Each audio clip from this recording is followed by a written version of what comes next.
Amigas y amigos de Uruguay y el mundo, es un placer de estar con uno de los grandes escritores, no solamente de Uruguay, sino de nuestra América Latina.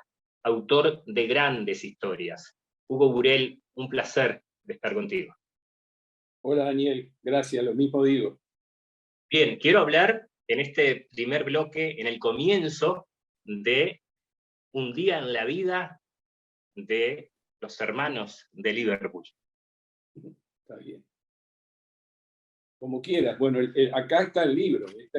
Esto acaba de salir ayer a librerías en Uruguay. Ya se distribuyó. Y bueno, es un logro muy importante para mí, pese a que esta es una revisión.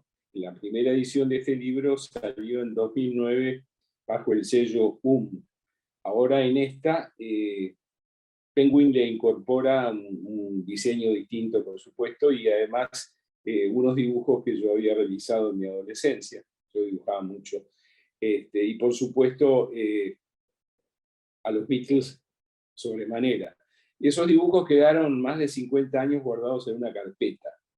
Y los recuperé y bueno, están formando parte de la edición, una edición estupenda que hizo Gabriela López Introini y que completa la traducción de las letras del inglés al castellano por parte de Camila, mi hija, Camila Uriarte, que ya lo había hecho en la edición anterior, así que este es un libro que a mí me colma desde muchos ángulos. Primero porque reproduce, recupera y testimonia una etapa de mi vida muy importante, cual fue la adolescencia, en la cual crecí escuchando a los Beatles. Algo que muchos no lo vivieron de esa manera, lo pueden hacer, pero yo los escuché cuando estaban juntos y producían un álbum cada 6 meses.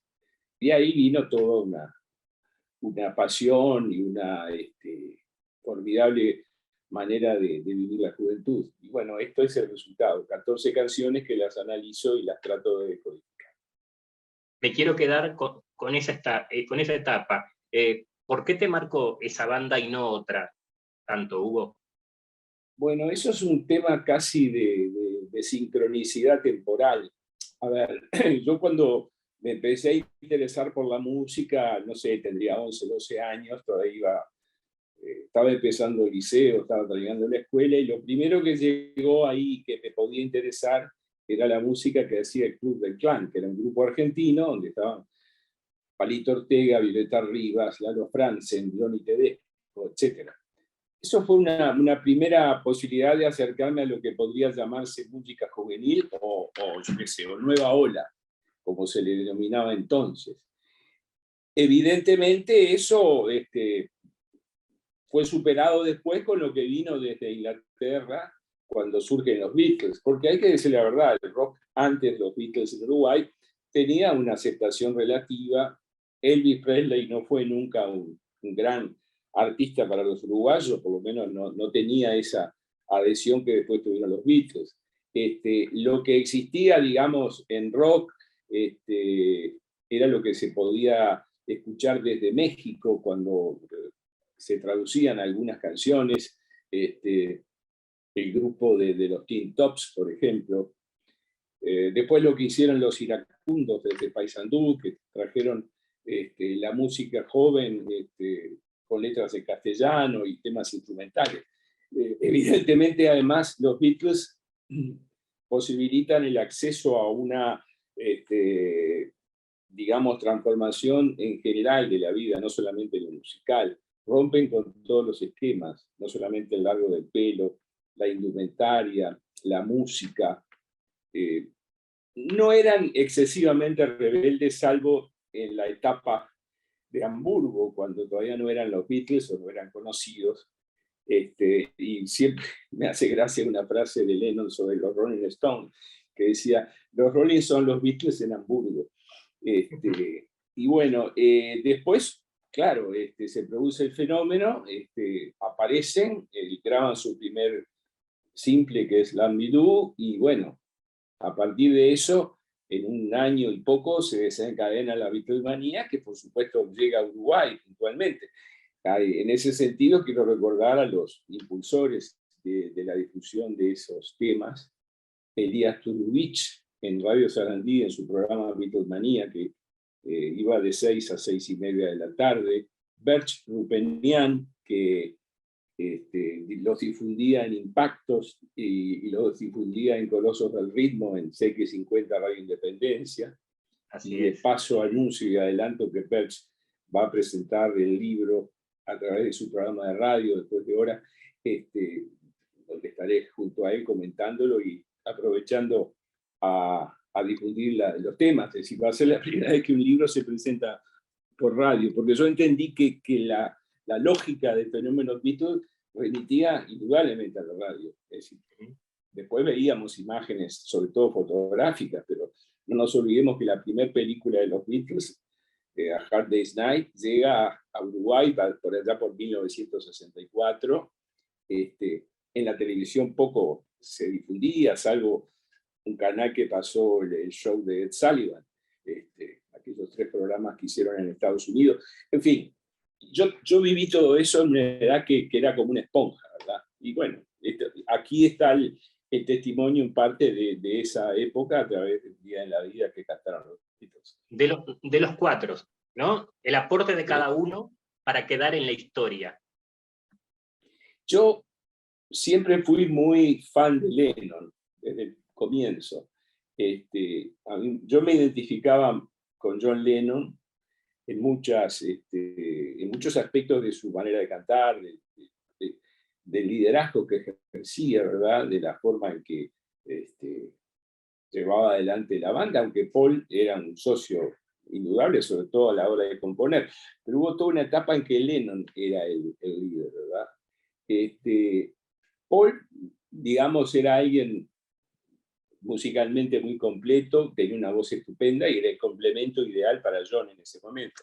George era un poco el tercero en esa front line que tenían los Beatles cuando se presentaban, y el baterista Ringo estaba al final, detrás de todo. Por supuesto que cuando despiden a Pete Best e incorporan a Ringo, eso fue una medida estupenda, porque Ringo de alguna manera era totalmente distinto a los otros 3 y lo complementaba. Es un excelente baterista, sin duda. Pero además su personalidad, con mucho humor, físicamente haciendo quizá el papel del cómico del cuarteto, ¿verdad? Pero fue una combinación muy bien concebida, muy bien, entre comillas, fabricada, pero funcionó estupendamente. Pero sí, reconozco que Lennon fue el Beatle que de inmediato identifiqué como el más importante, por lo menos en el comienzo. ¿Dónde estabas en la muerte de Lennon? ¿Te acordás? ¿Cómo lo viviste? Estaba en mi casa. Uh-huh. Yo vivía en un apartamento en Jaime Civil, Ciudad del Centenario, estaba con mi mujer, vivíamos solos. Me estaba afeitando y estaba escuchando una radio portátil el 8 de diciembre de 1980. Y bueno, hoy escuché la noticia, muchachos, cómo empieza la primera estrofa de Un día en la vida. Y bueno, sí, fue tremendo porque Lennon era una persona joven, tenía 40 años. Si bien los Beatles ya no estaban juntos, él mantenía, digamos, un nivel de exposición y de performance muy importante, junto con Yoko Ono. Había sacado hacía muy poco un álbum estupendo que se llama Double Fantasy, con unos temas muy buenos. Él estaba de alguna manera regresando un poco a la vida, no digo normal, porque cuando uno es Lennon no puede tener una vida normal, pero bueno, había tenido una etapa complicada, como se había ido de Los Ángeles, había dejado a Yoko, las drogas, el alcohol, etc. Pero en ese momento estaba cuidando muy bien a su hijo, a su segundo hijo, Sean. Y bueno, el drama de ese fan que lo sorprende en la puerta del Dakota, del edificio Dakota, que después visité 2 veces cuando estuve en Nueva York, le dispara 5 tiros y bueno, se termina ahí todo, ¿no? Burel, hay muchas versiones de la separación de la banda. ¿Vos tenés una clara en tu interior? Digamos, hay que tener un poco de sentido común para entenderlo, nada más. Es decir, son individuos que están prácticamente desde el año 1958 hasta 1968, o sea, 10 años juntos permanentemente, componiendo, haciendo giras, creciendo, ¿no? Porque eran muy jóvenes, generando cada uno su aporte al grupo, pero sin dejar de crecer individualmente. Y eso se paga, digamos.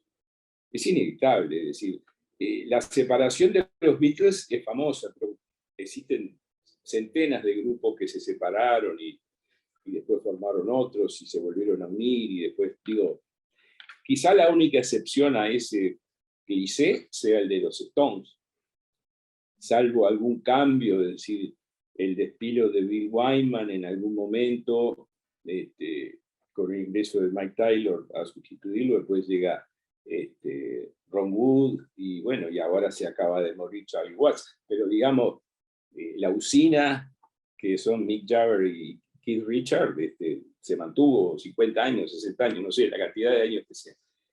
Pero los Beatles era inevitable que se iban a separar porque ellos mismos dieron señales en los últimos trabajos de que ya estaban funcionando como entes individuales y que apenas si compartían el estudio, en fin, digamos, no era una vida normal de un grupo, ¿no?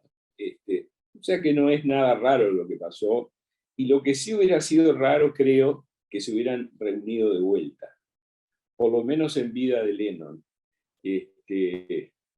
Creo que eso no hubiera funcionado. Se juntaron cuando rescataron para el Anthology aquellos 2 temas que habían encontrado de Lennon, grabaron una base y aprovecharon lo que estaba grabado, se juntaron de vuelta, pero después alguna participación de Ringo en algún concierto de Paul, en fin, yo qué sé, ese tipo de reuniones, pero la unión de los Beatles tal cuales eran no se hubiera podido dar, no tengo duda. Bien, antes de ir a la primera pausa, 2 preguntas, voy a ser radical. La mejor canción. Es difícil elegir una sola. Como te podés dar cuenta por el título de Un día en la vida del libro, mi canción predilecta es Un día en la vida, que es la canción que cierra Sgt. Pepper's. Por supuesto que en las 14 que están en el libro hay muchas que yo las considero muy buenas, aunque yo aclaro que no necesariamente las que están en el libro son las mejores, sino las que marcan de alguna manera una evolución tanto musical como temática. Pero, digamos, si me apurás, mi segunda mejor canción es Ella te ama, que es un poco el jingle de la marca, ¿no? Es una canción explosiva, alegre. Yo cada vez que la oigo me siento bien. Es una canción que da optimismo y, no sé, tiene una serie de cosas de una frescura increíble. Sí, por supuesto, Yesterday, en fin, puedo seguir nombrando, pero creo que la más importante es Un día en la vida, porque además son 2 canciones en una, es decir, está el inicio y el final, que es de John, y el puente, que es de Paul. Pues ellos juntaron 2 canciones que ya eran distintas y las lograron unir, y después todo el tema de la orquesta que se utiliza, bueno, es un tema tremendo, además desde el punto de vista del contenido y de cómo suena. Bien, Hugo Burel deja de ser escritor por un segundo y es también periodista, publicista, pero quiero en el papel de periodista. Sí. Y en un encuentro imaginario con Lennon. La primera pregunta para él. Es interesante la pregunta que me haces. Creo que le hubiera preguntado si realmente hubiera tenido razón la tía Mimi cuando le dice que con la guitarra lo iba a llevar lejos, ¿qué hubiera hecho de su vida? Pero es muy tramposa la pregunta porque es contrafáctica. La tía Mimi no tenía razón, y John triunfó, aunque nunca, obviamente, creo, hubiera esperado pagar el precio que pagó por ese triunfo y esa carrera, ¿no? Es decir, es un final tremendo el que tuvo y que sí, seguramente, por supuesto que él no lo esperaba, ni ninguno de nosotros tampoco, ¿no? Ya seguimos con el escritor uruguayo Hugo Burel, hacemos una breve pausa y vamos a ingresar en la literatura. ¿Qué pasa con Santini? ¿Vuelve Gabriel Keller? Ya volvemos con Hugo Burel.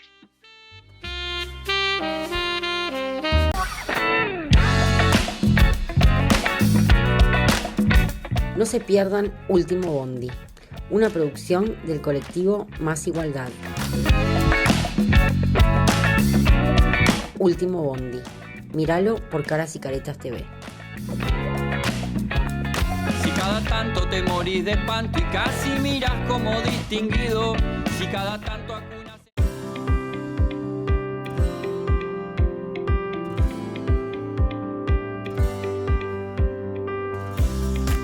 Va vuelta, ahí, tan.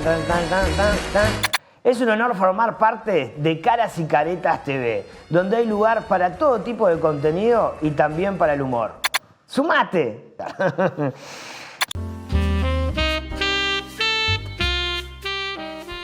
Continuamos con el escritor uruguayo Hugo Burel. Te dejé la pregunta. ¿Vuelve Santini, los casos de Santini? ¿La misión Rockefeller? Mira, Santini vuelve, creo que a fin de año, estoy ahí a punto de firmar el contrato con la tercera novela, que de alguna manera continúa en algún aspecto la misión Rockefeller. Digamos, el personaje sigue investigando, sigue funcionando como alguien que dentro de su aparente torpeza por momentos tiene logros y aciertos muy importantes. Creo que ese libro, del cual todavía no te voy a dar el título, saldría sobre finales de año, noviembre, quizá primeros días de diciembre. O sea que esa novela ya está terminada y entregada. O sea que está en este momento en una etapa de preedición. Estamos recién lanzando el libro de los Beatles, por lo tanto hay tiempo para poder encarar ese proyecto. En cuanto a Keller... Perdón, no terminé. Sí. No quiero el título, pero ¿dónde va a estar el caso? ¿Va a seguir por nuestras tierras o no? Mira, lo que sí te puedo decir que se desarrolla en Montevideo, en Buenos Aires y en un pueblito que si leíste a Borges lo vas a recordar enseguida, que es Adrogué. Por ahí andan los tiros. Y esto sí que es una verdadera primicia que te estoy dando en este momento desde el punto de vista periodístico. Porque no sé si mi editor lo sabe ya, porque le dejé digamos, la primera edición impresa, ella por mí, para que él la lea, y bueno, la debe estar leyendo. Pero sí, se desarrolla en Montevideo, en Buenos Aires, en ese pueblo al sur de Buenos Aires que es Adrogué. Se desarrolla en 1942. Muy bien. Es decir, en el mismo año que la misión Rockefeller. Bien. Burel, Santini te transformó, cosa que es muy difícil en nuestra tierra, en un bestseller con su primer caso. ¿Te lo esperabas? ¿Qué se siente ser un bestseller en un país donde el éxito está como un poco prohibido? Tú sabes, Daniel, que la palabra bestseller no me gusta porque confunde. Cuando uno dice bestseller, inmediatamente se imagina miles de ejemplares vendidos y una vida para el autor muy muy tranquila y muy aliviada. No, no es así. He tenido, digamos, sí, una buena venta con el caso Bonapelch. Tuve la oportunidad de ganar el Libro de Oro en ese año, el premio de la Cámara del Libro. Se vendió muy bien, además ahora está en una edición Pocket, lo cual también amplifica el universo de lectores. Creo que la misión Rockefeller también tuvo buena venta, no tanto como el caso Bonaparte, pero andan ahí. O sea que creo que he experimentado una buena acogida por parte de los lectores. Creo que son libros que interesan sin duda, sobre todo por el tema, ¿no? Y espero que con esta nueva que voy a publicar a fin de año se consolide de alguna manera el personaje y su perfil, y sobre todo la adhesión de los lectores. Pero bueno, uno no sabe nunca qué pasa. Yo siempre digo que los libros se defienden solos, y en esa defensa está encontrar al lector, que el lector los encuentre, que haya, digamos, un acercamiento a través de la lectura, que el lector lo incorpore, lo disfrute, lo comente, lo preste, lo regale. Eso es lo que te pasa, pero eso ya no podés hacer nada después que publicaste, solamente podés mirar y enterarte. Y está bien, digamos, está bien, porque el mundo del libro es un mundo muy vasto, y los lectores, bueno, son los soberanos en esta situación, son los que mandan. Son los que mandan, pero entre el lector hay como un fiscal que condena o no, y a veces se equivoca, y a veces no, que es la crítica. ¿Cómo te llevas con la crítica, Hugo? Por suerte me llevo bien porque casi no la tengo, eso es muy bueno. Es decir, no sé qué pasa con los libros en la medida que un autor es difundido, se consolida, tiene obra publicada, en fin, llega a un estatus raro en donde dice, no, este ya no necesita que le comentes el libro, vamos a darle espacio a este que recién empieza. Digo, no me parece mal, te aclaro, no es una queja esto, es simplemente una comprobación desde el punto de vista del crítico. Además, ya cada vez hay menos espacio para la crítica, sobre todo la crítica impresa en papel. Hoy funcionan mucho las redes en el buen sentido y en el mal sentido. Los medios, como en este caso esta entrevista que estamos haciendo, son muy importantes. Te diría que los medios electrónicos se ocupan más de este autor y de su obra que los otros. Tanto radio como redes como televisión han difundido lo que hago, sobre todo algunos comunicadores. En el caso tuyo, por ejemplo, que siempre lo remarco, sos muy atento y te preocupás no solo de mí, sino de muchos actores, y eso es muy importante. Eso es muy importante porque demuestra una inquietud y una sensibilidad con el libro, no tanto con los autores, pero con el hecho de la lectura y de establecer para la gente el acceso a un instrumento o a un objeto que es fundamental para la formación del intelecto, de la conciencia, de la personalidad. No como protagonista, porque sé que perteneces a la empresa, sino como lector. ¿Extrañás el país cultural? El país cultural, por empezar, todavía existe, porque sale los domingos como un pliego del suplemento dominical. Lo extraño en la medida que ya no colaboro. Yo, si bien escribo en El País, estoy escribiendo, digamos, en la sección opinión. Yo tengo una columna que sale 2 domingos por mes, se llama Enfoques, y tengo la libertad de escribir sobre lo que se me ocurra. Puedo escribir de libros, de política, de lo que sea. En ese sentido me siento muy cómodo, y digamos, tengo ya unos cuantos años participando de ese espacio y espero seguir haciéndolo. Desde el punto de vista de la crítica literaria que yo podría hacer en El País Cultural, bueno, soy uno de los fundadores. Yo tuve el honor de que Homero Alsina Teverén nos convocara a mí y a mi hermano Jorge y a mí para colaborar y para que le diéramos alguna idea de quiénes podían participar.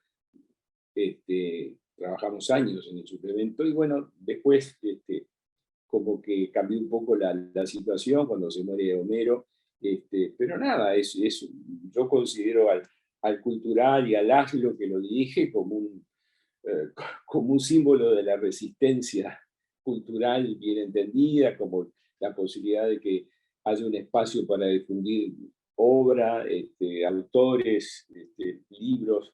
Es muy importante de que eso se mantenga y que eso aporte, ¿no? En general, todas las páginas culturales, aún las que no me comentan, las considero importantes. Están para eso y es bueno que existan, ¿no? Uno no puede estar midiendo el grado de importancia de un espacio cultural por el hecho de que lo incluyan o no lo incluyan. Eso es un tema personal que no viene al caso. Bien. ¿Un escritor tiene que estar comprometido con lo que pasa en el mundo, con lo político, con lo social, o no, Urel? Yo creo que el compromiso siempre es un compromiso ético, por sobre todo otra cosa. Un compromiso ético, un compromiso moral. Los demás compromisos se irán dando por añadidura y en la medida de que la persona los considere importantes, los considere relevantes para su vida y los maneje según su voluntad. Yo sí tengo un compromiso con la ética, con la moral.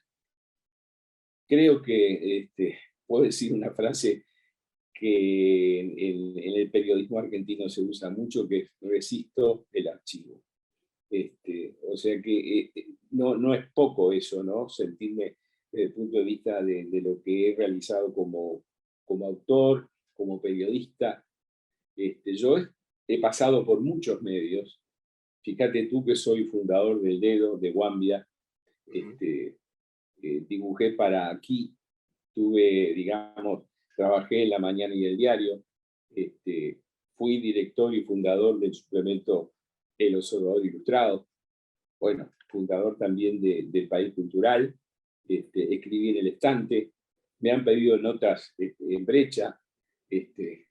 Nunca he tenido, trabajé o aporté comentarios sobre cine, series y libros en la revista de Carrasco Lantenis. En fin, tengo una acumulación de aportes a distintos medios que me ponen a resguardo de toda sospecha de que estoy o de un lado o del otro. Estoy donde se puede estar, donde me respetan y donde es válido que aporte lo mío, ¿verdad? En ese sentido, soy fiel a mis criterios de honestidad intelectual, siempre, siempre.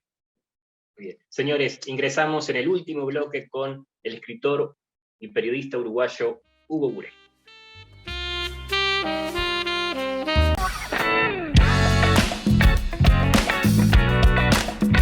No se pierdan Último Bondi, una producción del colectivo Más Igualdad. Último Bondi. Míralo por Caras y Caretas TV.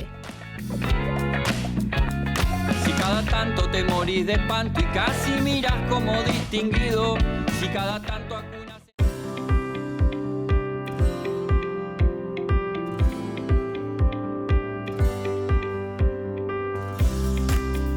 Vuelta, ahí, tan. Es un honor formar parte de Caras y Caretas TV, donde hay lugar para todo tipo de contenido y también para el humor. ¡Sumate!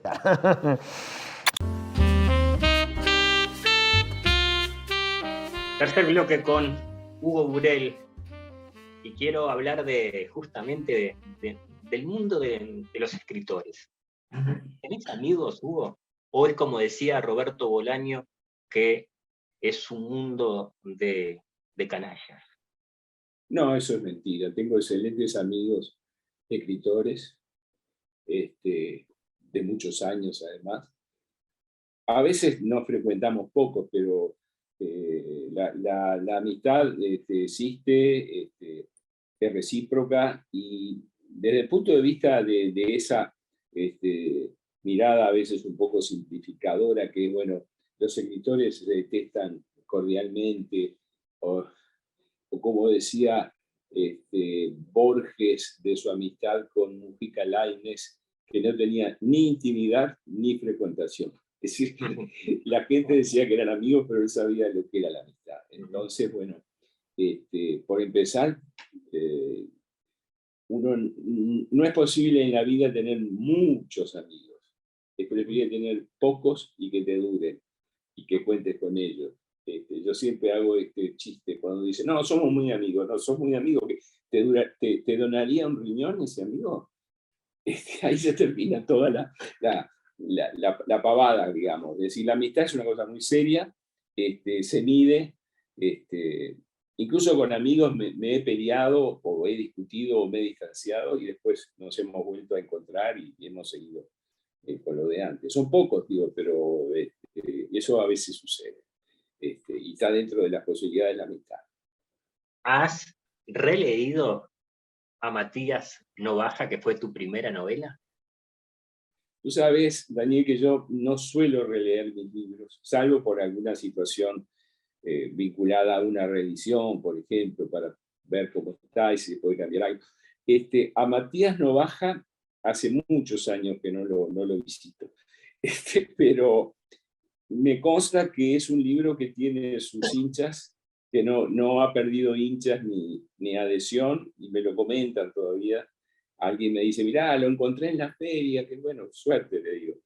No lo reedité nunca, capaz que algún día se puede, no sé, pero por supuesto que es un libro que quiero mucho, porque fue, digamos, mi primera novela, y fue toda una apuesta de ese momento de la editorial, que era Blanes, que me apoyaron. Fíjate que ese año yo publiqué 2 libros. El libro de cuentos El vendedor de sueños, con el cual había ganado el primer premio Inéditos en el concurso de la Intendencia, y también publiqué Matías Novaja. O sea que fue un año muy bueno, muy bueno. Estoy hablando de 1986, que además fui padre por primera vez, nació Camila, así que no me olvido nunca de ese año, y fue un año fructífero en muchos aspectos, y dentro de esos aspectos, ni que hablar que Matías Novaja ocupa un lugar muy, muy importante. Fíjate tú, por ejemplo, que las tapas de ambos, en el caso de Matías Novaja hay un dibujo de Horacio Guerriero, precioso dibujo de la ventanita con la lata. Sí. Y en el caso de El vendedor de sueños, es un dibujo de Nelson Romero, por ejemplo. O sea que hay mucho ahí, mucho simbolismo y mucho cuidado gráfico, ¿no? Bien, Burel, ¿por qué escritor y no número 9 de Peñarol? Te la cambio por otra. Me hubiera gustado ser cantante de rock en un grupo. Que hubiera sido, ya lo he dicho en alguna otra entrevista, me gustaba mucho la música. Los Beatles en esa época me impulsaron a aprender a tocar la guitarra. Tuve mi grupito por 1 año y medio, tocando en kermeses, en bailes, en cumpleaños de 15, etc.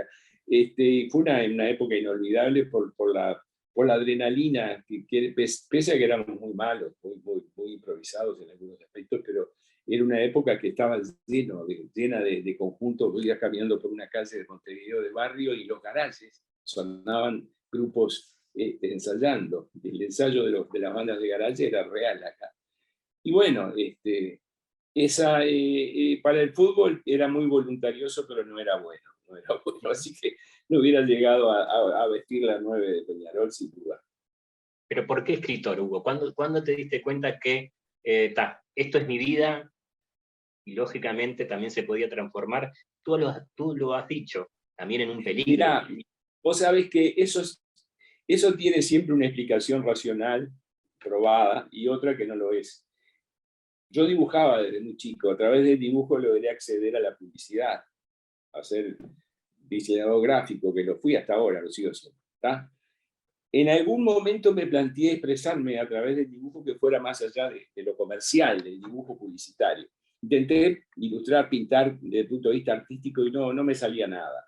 por más que yo había ido a la Escuela de Artes Aplicadas y había tenido formidables profesores de pintura y de dibujo, dije, ¿qué hago? No puedo. Yo tenía cosas que decir, y con la música ya no podía, había dejado la idea de ser un profesional de la música, la pintura no podía desarrollarla, y me cae la ficha con la escritura. Yo había escrito algunas cositas, pero muy breves, y un día me prestan un libro de Borges que se llama El Hacedor, que tiene cuentos, que tiene ensayos, que tiene poemas. Eso me pareció genial, es decir, este tipo se anima a publicar lo que quiere. Es inclasificable el libro, porque no es un libro de cuentos, no es un libro de ensayos, y tampoco es un libro de poesía, pero es todo eso a la vez. Entonces, a partir de esa lectura dije, bueno, yo quiero intentar escribir cuentos, a ver cómo me va. Por supuesto, imposible emular al maestro, ¿verdad? Digo, pero ahí se disparó algo que después se fue abonando, yo qué sé, tuve un segundo premio en el concurso de Radio Carve con El Ojo de Vidrio. Antes me había publicado El País un cuento en un concurso cuyo jurado era Clara Silva y Arturo Sergio Vizca, y que el premio consistía en la publicación del cuento. Después eso, los cuentos de Carve terminaron en un libro, o parte de ellos, que yo traté de impulsar, que se llama Los más jóvenes cuentan, que publicó Arca en el año 1976, donde hay varios autores que después llegaron a ser notorios, Mario Delgado, Tomás de Matos. El Hacedor fue un antes y un después en tu vida como escritor. Sí, porque fue un libro que me sorprendió. Creo que fue el primer contacto que tuve con la obra de Borges. Y eso me abrió, digamos, la posibilidad de escribir, en el sentido de, por supuesto, uno siempre empieza leyendo empieza escribiendo porque es un lector. Eso estoy de acuerdo con Mario Vargas Llosa. No se puede escribir si no se lee. Y hay que leer mucho y en la medida de lo posible lo mejor que puedas. Entonces, bueno, de esa lectura y de otras, Cortázar, Quiroga, Onetti, Sábato, Leopoldo Marechal, Raymond Chandler, bueno, podría seguir. Ahí se formó una especie se formó una especie de magma, de cosa que me decía, bueno, acá tenés algo para imitar.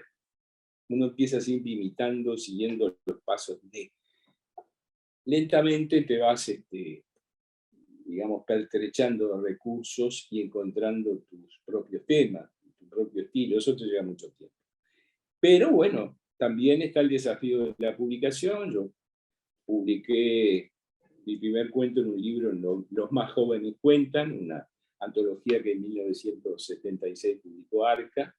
Después, en el 83, publiqué mi primer libro, que es Esperando a la pianista y otros cuentos. Y bueno, ahí arrancó una vida que fue incorporando en mí la escritura como actividad fundamental, pese a que yo trabajaba en publicidad, fui docente en la Universidad Católica, bueno, un montón de actividades, pero la principal ocupación mía siempre fue la escritura, y no he parado de escribir desde que empecé a hacerlo. No conozco esas situaciones de la página en blanco, de la falta de inspiración, de toda esa leyenda que hay. Cuando un escritor no escribe es porque no tiene nada que decir. Si tiene algo que decir, se las ingenia y lo dice. Burel, la escritura es una actividad muy individual, muy necesaria para la persona, escritor, pero no necesaria para el lector, a la medida que yo por lo menos no pienso en el lector cuando estoy escribiendo, pienso en mí, en lo que necesito decir y cómo decirlo. Después, bien, ahí hay un comportamiento de edición y de cosas que, bueno, los lectores, ¿qué van a hacer con esto? Pero al principio, nada, el lector es el lector. ¿Cuántos lectores hay? ¿A cuántos tenés que satisfacer con una idea, con una novela? No sabés. Entonces no podés pensar en el lector. Eso es un ente platónico que no existe. Burel, ¿quién fue tu primer editor no oficial? Es muy difícil eso porque, a ver, por lo general las cosas que terminaba las leía primero que nadie mi esposa, que todavía lo sigue haciendo, Elina. Le he dado al principio muchas cosas a mi hermano Jorge, que también es muy buen escritor y sobre todo muy buen lector. Yo no he sido de dar a leer manuscritos a nadie salvo a esas personas. No cargo cebo a otros autores con lo que hago. Y me procuro arreglármelas en la medida de lo posible con lo que puedo hacer y con lo que un editor profesional en una editorial te comente, te marque o te sugiera. A veces le hago caso y a veces no. Pero bueno, eso es un tema de manejo de las relaciones internas entre el autor y la editorial. Después sí, tengo mis referentes, a los cuales siempre les llevo primero que a nadie el libro impreso. Eso siempre funciona, porque te hacen una devolución honesta, son sinceros, eso es lo principal. No lo hacen por compromiso, lo hacen porque te aprecian. Y ese es un muy buen filtro o una muy buena posibilidad de confirmar que lo que hiciste está bien. Pero bueno, salvo eso, es así. Hugo, ¿te llegó a leer tu madre? Sé que la perdiste muy joven. El primer libro que publiqué, que es Esperando a la pianista, está dedicado a mamá, a mi madre, que murió en 1981 y el libro se publicó en 1983. Pero ella llegó a leer mis cuentos, sobre todo los que el premio Carvel, El País, la primera versión de Esperando a la pianista, eso lo leí yo. Por suerte lo pude leer y eso siempre me quedó con una íntima satisfacción. ¿Y te acordás la crítica de ella? ¿Te acordás lo que te dijo en aquel momento? Tú sabes que mis padres no estaban preparados, no tenían suficiente estudio y formación cultural como para darme una opinión, no digo válida, pero lo más que me podían decir, me gustó, me entretuvo, están bien, digo, sí, eso sí.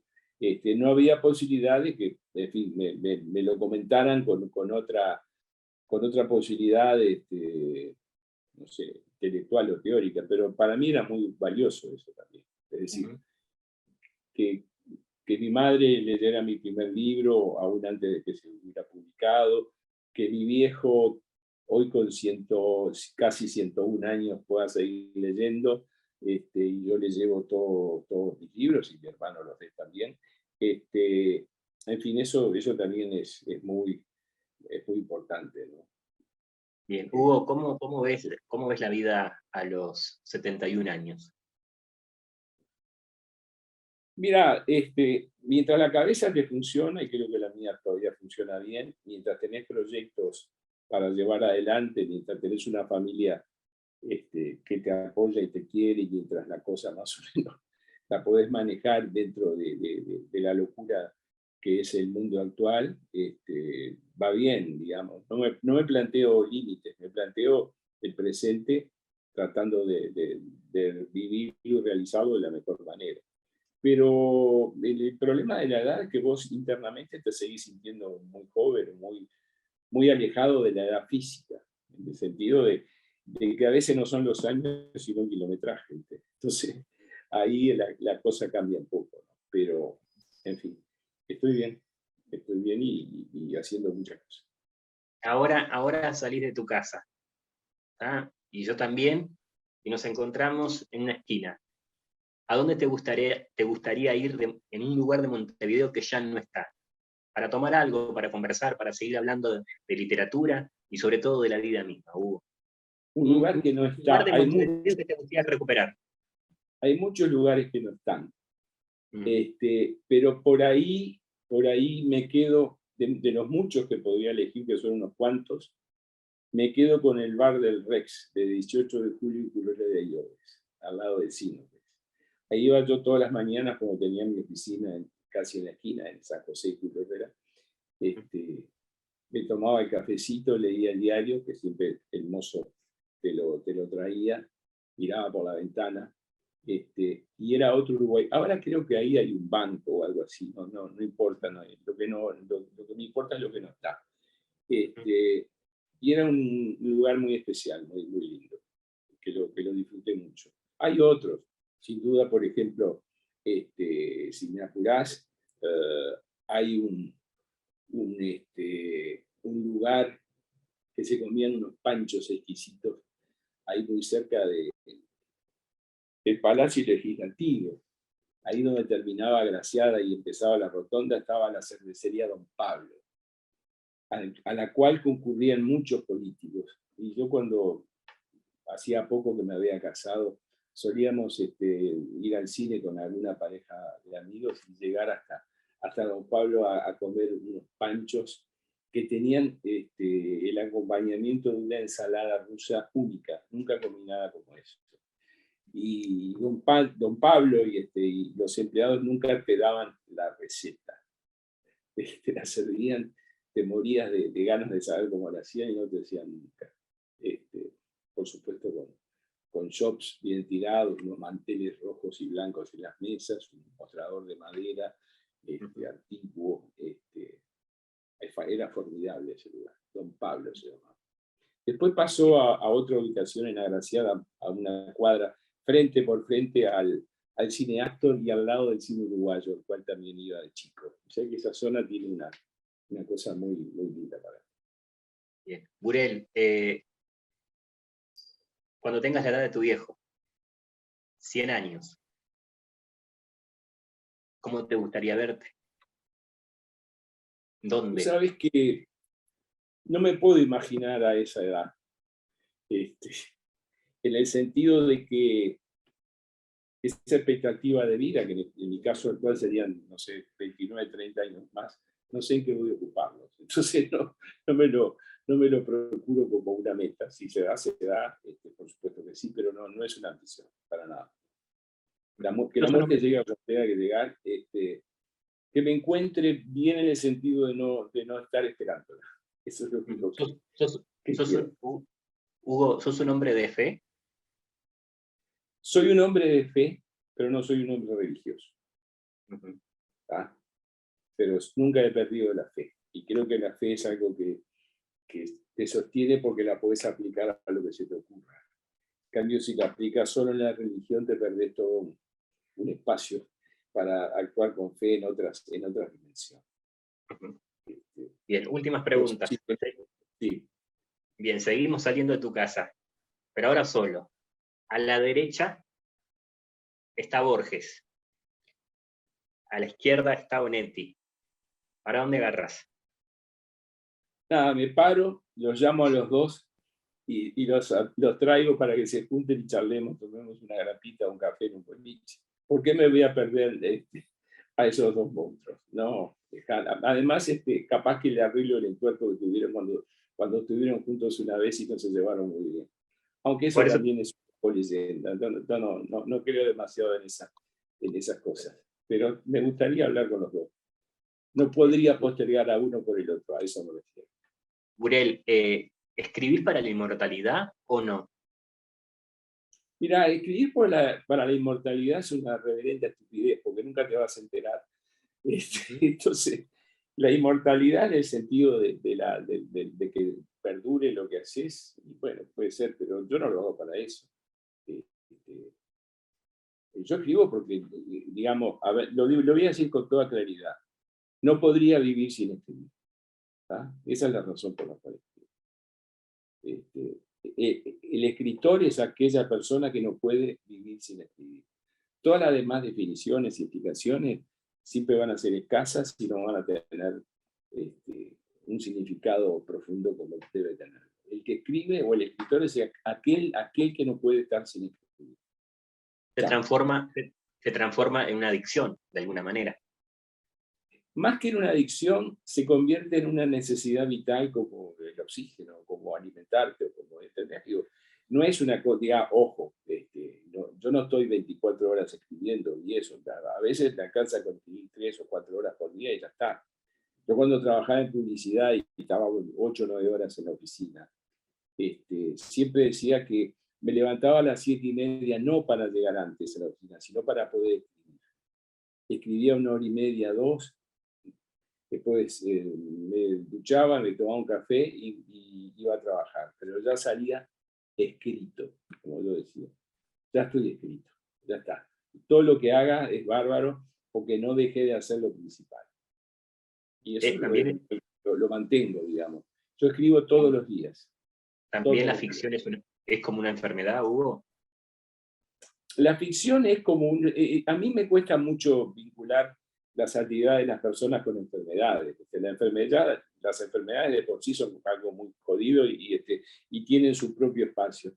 Creo que más que enfermedad es pasión. Es decir, enfermedad es algo maligno, es algo que te perjudica, es algo que te deteriora, es algo que te debilita. La escritura no, me fortalece, me permite ser yo, me permite la ficción inventar mundos que no están en pero que existen. En fin, yo agradezco la posibilidad de escribir. Y a veces, en un exceso no sé si de tontería, digo, ¿cómo hacen aquellos que no escriben? Porque en el fondo, el autor o los escritores tienen un gran complejo que es el siguiente: no conciben el mundo sin la escritura que ellos desarrollan. Es decir, el mundo no está completo si vos no escribís. Fíjate vos qué megalomanía, ¿no? Pero es una megalomanía que no pasa, digamos, por creértelo en un sentido estricto, sino por que funciona así tu cabeza desde el punto de vista de lo que vos necesitas para vivir. Bueno, pero hay grandes escritores, justamente que su literatura fue el paso a la muerte. Por ejemplo. Y bueno, uno de tus preferidos, Hemingway. Claro, está bien. El tema es que yo creo que Hemingway no se mató por la escritura. Creo que sobrevivió gracias a la escritura. Se pudo matar antes.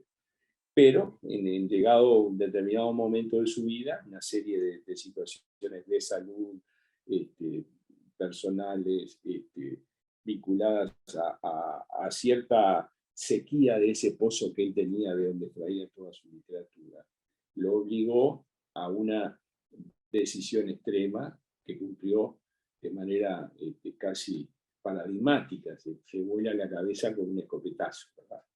Pero uno no puede condenar a alguien por el hecho de que se autoelimine o invalide todo lo que hizo o le atribuya a lo que hizo, a todo lo que escribió, la razón por la cual se mata. Eso no es así. Creo que siempre es más complejo el universo de un suicida como para atribuírselo a un factor solo o a determinado factor. Pero lejos de eso, yo espero que la literatura nunca me empuje a parar la máquina de esa forma. Eso estoy convencido de que quizá no me pase. Gabriel, ¿qué pasa con Keller? Keller está ahí, lo dejé bien en la última novela, conquistando finalmente a Beatriz, bailando con ella en una boate, superadas sus situaciones delictivas, en fin. No sé, creo que no voy a continuarlo el personaje, creo que no. Nunca digas no, es decir, nunca digas que algo no lo vas a hacer, pero por el momento está tranquilito donde está. Esperemos que, bueno, que viva bien y que sea feliz. Bien. En la otra vida, ¿volverías a ser el mismo Burel? Escritor, periodista, publicista. Por ahí sí, me gustaría de repente, tener alguna satisfacción en algunos aspectos que la propia literatura me negó. Pero eso es algo muy, muy íntimo que no es de recibo contarlo. Pero básicamente mi vida no cambió, sinceramente. Vivimos una sola, hay que aprovecharla, hay que tratar de exprimirla al máximo. Te puede salir mal, te puede salir bien, eso forma parte de una teoría que lo tengo, que es un plan.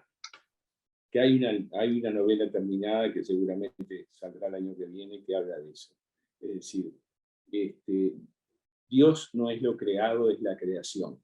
Y todos formamos parte del plan que por vasto y inaccesible e incomprensible lo llamamos Dios. Uriel, hasta un próximo encuentro, como siempre. Gracias por narrar grandes historias en estos años y a seguir escribiendo. Bueno, te agradezco, Daniel. Gracias a todos.